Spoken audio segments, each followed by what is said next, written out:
لاباس عليكم؟ نتمنى تكونوا كلكم على خير ان شاء الله، ومرحبا بكم مره اخرى في قناه كويزين ام عمران. كيف ما عودتكم دائما بحاجه سهله وبسيطه ولذيذه.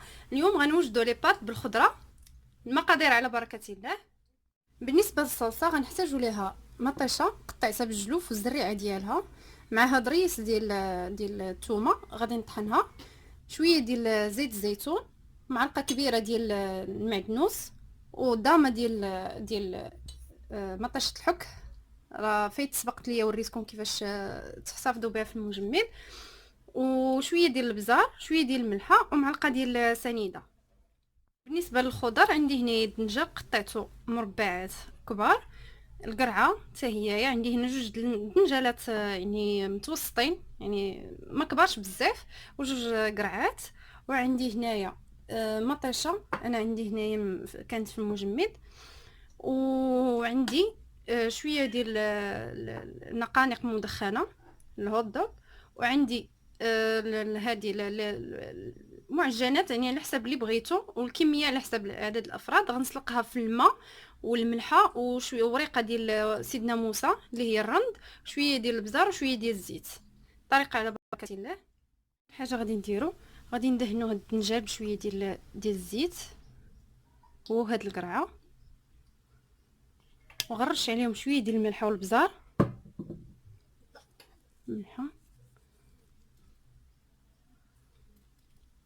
وشويه ديال البزار،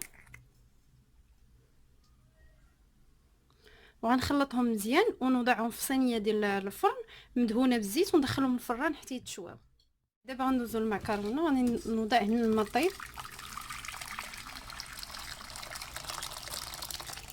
ندير ديك الوريقه ديال الرن، شويه ديال الملحه،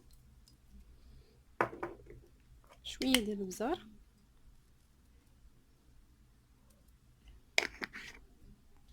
شويه ديال الزيت. البنات ها هو غير على الماء غادي نضيف العجائن ديالنا. انا كنستعمل هذه من النوعيه اللي كتكون من سميد القمح.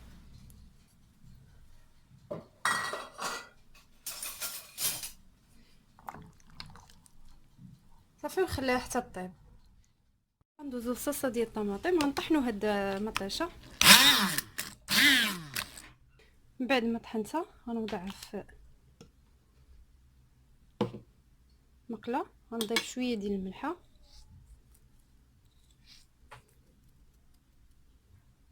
شويه ديال البزار، ديك المعلقه ديال السنيده.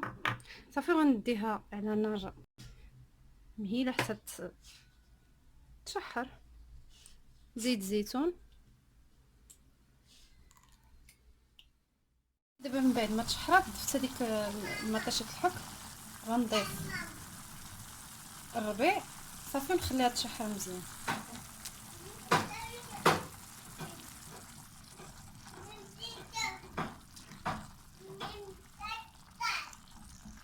من بعد غادي نضيف هاد الطوماط سوريز، يعني بالنسبه غير للتزيين، اللي ما عندوش بلاشي صافي يستعمل هاد لاصوص صافي. والنقانق حتى هما اللي ما عندوش يستعمل قطع ديال الدجاج ولا اللي عنده، اللي متوفر عنده في البيت. انا دائما كنستعمل داكشي اللي عندي متوفر في البيت، غادي كنستعملو في الطبخ.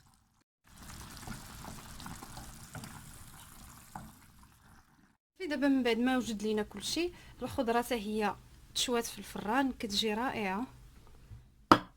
غنجمع هاد المقادير كلها. بالنسبه لي بات هنايا تسلقوا وصفيتهم من داك الماء، غنضيف لهم هاد لاصوص.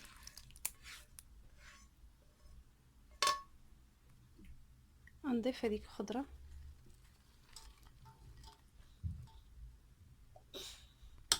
صافي غنخلط كلشي.